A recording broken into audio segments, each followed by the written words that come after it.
At the intermission of tonight's game, Elliotte Friedman gave a pretty big trade update, and he revealed the trade plans for Kent Hughes over the next week leading up to the trade deadline. We have to talk a bit about what he said. Plus, Montreal Hockey Now released an article about trading Mike Matheson and some wild trade proposals with some very interesting young names that could be coming back to Montreal. That plus a review of Habs versus Lightning, all on this episode of Habs Digest. We're going to first dive into the game as always, and Jesse, this was awesome, right? Montreal versus Tampa. Yes, Montreal got the loss, and none of us love to see losses. And, I'm still bummed, obviously, when they lose. But, it continues Montreal's plunge down the standings, even though they got the 1 point.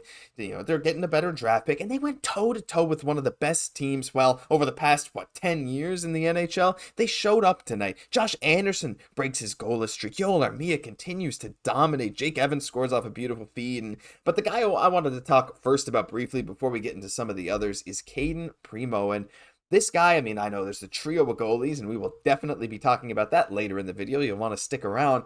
But he's shown that, as the season has gone on, as he's actually gotten the reps that we've wanted him to get, he has looked more and more comfortable as the games go by, and I've just been very impressed with him. And what more can you ask? That's exactly what you want to see. Him just looking more composed in net. And I think, passing the eye test of very much looking like an everyday, at least 1B right now for sure, goalie in the NHL, which is great for him. And one of the things I really liked about his game tonight, Josh, was how he was able to challenge shooters, especially on the shootout. Mm-hmm. Showing a lot of confidence. We see him come up with some really key, a beautiful glove hand save, right? We're just showing great positioning, staying, perfectly square to the shooter the entire time. So showing some really great technique tonight. Yeah, it's awesome. And of course, that glove hand has in the past been a weakness for him. So it's really cool to see him feel really strong with it tonight, among some other things. But yeah, let's transition to this game.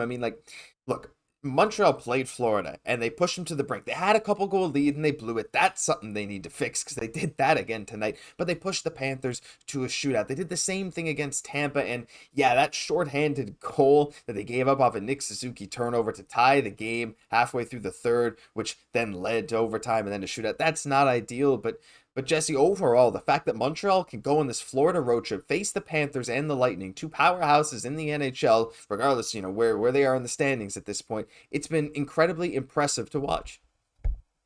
Definitely getting out to a great start early, amazing first period, right? That second period, even too, we had them right where we wanted them. It was quiet in that Tampa Bay arena, even awkwardly quiet there at a moment, right? But we allowed them to kind of crawl back into the game, claw back into the game there, unfortunately. Really a team with a lot of experience, right? They're used to being in those type of situations. I think that kind of came out there, but we had some really key contributors tonight. I think that really helped us get out to this good lead. And again, I think that's something we want to improve on going forward, is having those good first periods, but not getting too ahead of ourselves and still continuing that into the second period. I think that's a common theme. Again, a thing about a young team, but a young player who I thought was really good for us early was Arber Xhekaj. This was a really chippy game tonight. It almost seems as the playoffs get closer, the games kind of take on that atmosphere as teams are really battling for those spots. This was a really important game for the Tampa Bay Lightning tonight and their aspirations to make the Stanley Cup finals, to make the playoffs rather. One thing at a time. One thing at a time, but finals is not out of reach for them. Right, definitely not. No stranger to that, but what was really amazing was just that Arber Xhekaj was imposing himself physically early on, really closing those gaps, really obviously the physicality. But again, that controlled aggression, we saw him take a lot of penalties before. But the fact that, he's been able to go to Laval and then come back as such an improved player, realize exactly what he needs to work on and then do it, just goes to show how our whole farm organization is doing exactly what they need to do right now. Yeah, 100%. Laval has been such a game changer for Xhekaj. Of course, Barron's still down there now, hoping that he can really turn it around and come back for Montreal. And maybe the best example being Armia. While he's not one of the younger guys on the team by any means, his stint in Laval has turned him around, and he's looked like one of the Habs' better players over the past, 3-4 weeks. It's been really amazing to see, but you're very right. Xhekaj is a difference maker, one of the untouchables on this team, if you ask me. But yeah, overall, despite the loss, the Habs played pretty good.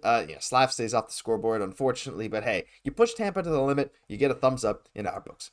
let's move on to the second thing. We got to talk about some of these trade proposals. Now, Montreal Hockey Now posts some fantastic articles. This one, well, it's still really good. It's really fun, but it's a bit different. Now, Mike Matheson has been sort of in trade talks, but no really official ones.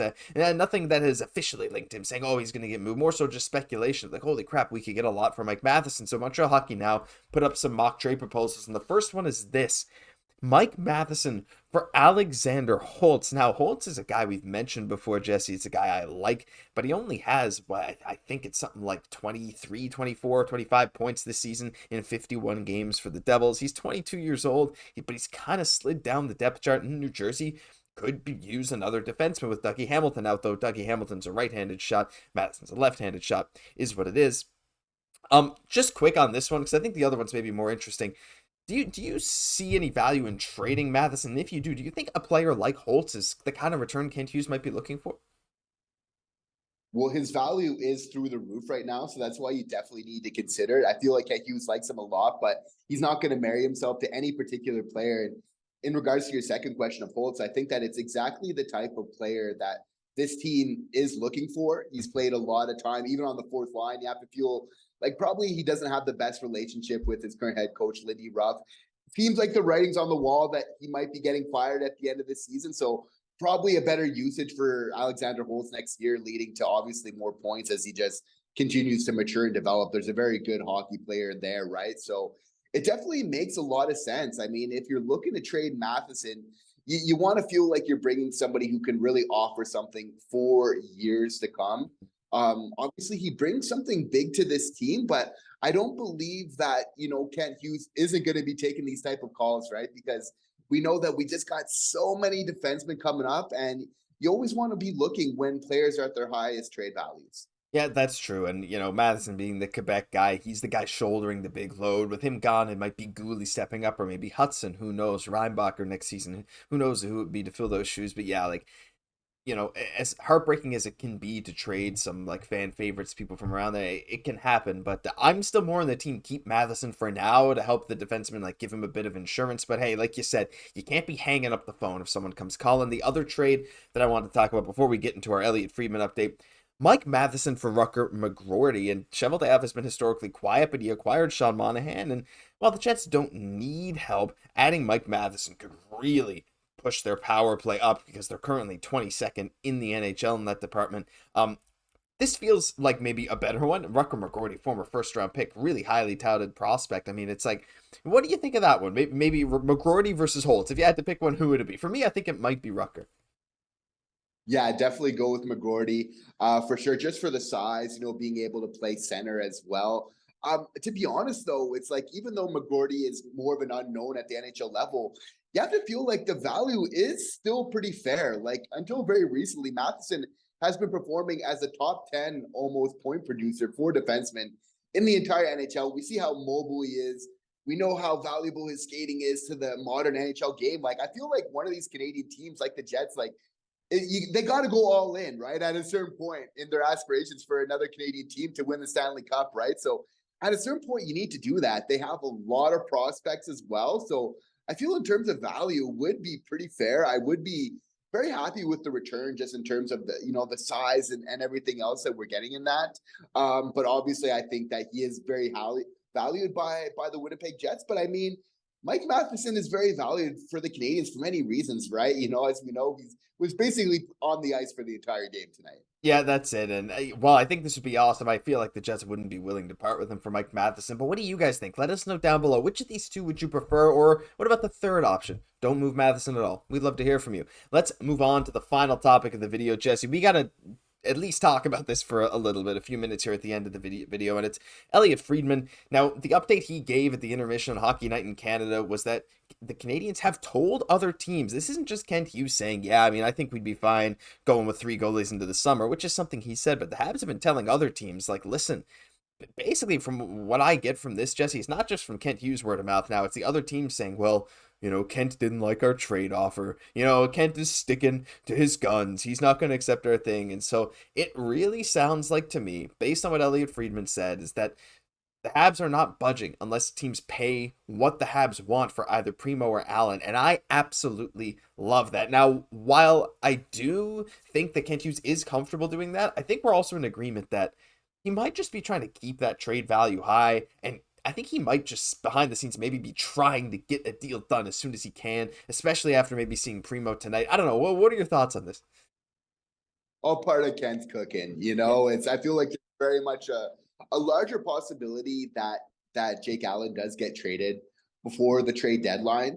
But I mean, it's probably like a 60-40 type of split, right? It's like because there is going to be more money available in the offseason, which is what's stopping these trades from happening right now. We know that's probably what stopped the Markstrom trade happening quite recently to the Devils, right? So we know that salary is very important for many teams. I still can't believe the Colorado Avalanche kind of haven't added that 1B yet, right? So I feel like it is probably going to happen, probably a little bit of gamemanship more so here from Kent Hughes, as we've seen in the past, right? Not the end of the world, but I still feel like it's in Kent Hughes' interest and the Montreal Canadiens to probably make this trade sooner than later. If he can, right? And I know the goalie market has really dwindled, as we've mentioned in previous videos. Teams are just not as eager to add goalies as they were even a month, 2 months ago. But like you said, there are teams like the Avs who really could use that 1B for another playoff push.